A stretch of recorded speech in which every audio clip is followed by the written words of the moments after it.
Chief Justice David Maraga has in fact responded to Jubilee's comments in a statement this evening. I want to show you that statement now.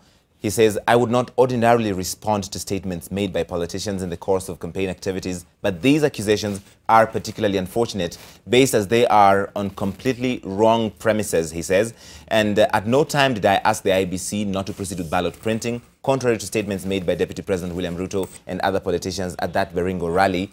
And the CJ goes on to say, to the contrary, the comments I made in Mombasa and elsewhere, which were either deliberately or inadvertently taken out of context, were in reference to the court's efforts to expeditiously clear the numerous petitions arising from the party primaries in order not to inconvenience the printing of ballot papers. Video and audio recordings that confirm this have been publicly made available. I'm going to come to that in a moment. I'll play what the CJ exactly said. But I have always been, the CJ says, at the forefront of defending the cardinal principle of decisional independence of judges, and at no time have I ever directed any judge or judicial officer on how to determine the cases before them.